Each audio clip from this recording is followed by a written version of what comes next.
Every society on Earth agrees on one basic premise: children possess an inherent, immeasurable worth.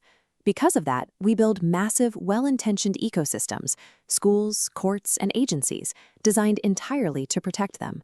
Yet these immense structures are ultimately operated by people, and human operators bring human vulnerabilities: chronic burnout, misaligned financial incentives, unchecked power, and ethical blind spots.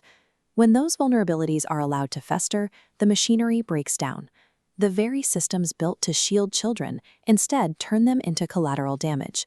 We like to think that placing honorable people in these roles guarantees safety, but relying purely on good intentions cannot prevent mechanical failures within complex institutions. When a localized failure happens, say a prolonged, highly toxic family conflict, we tend to view it as an isolated issue, a private struggle behind closed doors. Imagine dropping a single stone into a still lake. The point of impact is small, but the waves travel outward to places the person dropping the stone never intended. We are going to track exactly how one unmanaged family crisis escapes its point of origin and systematically extracts resources from nearly every person in a surrounding community. Ignoring that initial point of failure guarantees a much larger structural collapse down the line. Ground zero always begins at home. For adults, prolonged conflict is measured in tangible metrics: legal bills, court motions, and escalating arguments. Children process that same conflict through missed birthdays, empty chairs at the dinner table, and the quiet uncertainty of not knowing where they will sleep next week. As parents become consumed by chronic stress, their emotional availability plummets. This permanent disruption to the child's baseline reality halts healthy psychological development. The profound destabilization of a child's foundational environment sits at the center of this crisis, long after the legal files are closed.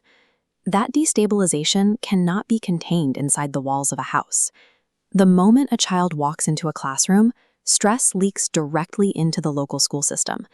As behavioral and academic issues arise, teachers and counselors must divert attention to manage a single crisis, draining educational resources.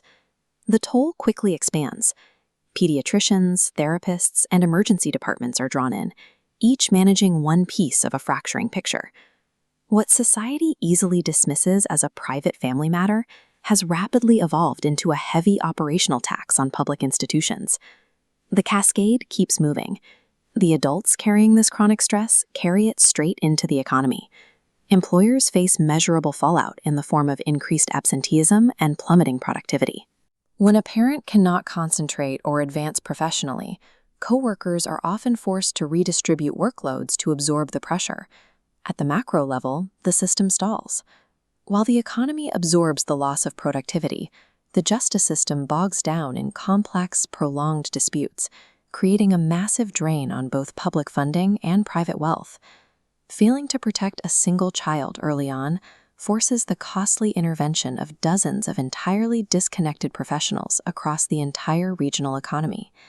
We can calculate the lost dollars and the wasted hours, but the ultimate consequence of this cascade is entirely unquantifiable.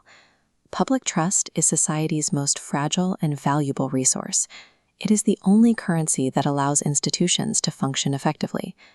When a community repeatedly watches its protective systems fail to shield the vulnerable, a quiet question begins to spread. People ask if the system can be trusted at all. Cynicism quickly replaces hope, and cooperation shuts down. This systemic failure ends in the death of civic participation and a total loss of faith in the institutions we rely on. The exact same interconnectedness that allows harm to spread means stability can cascade with equal power. Restoration happens through the same pathways as the harm. When an attorney mentors with integrity, a judge models consistent fairness, or a teacher provides a safe place, they begin to rebuild the logic of the system. As these professionals commit to ethical practice, their individual actions aggregate to stabilize the entire network. Protecting a child from collateral damage is not a specialized task reserved strictly for social workers.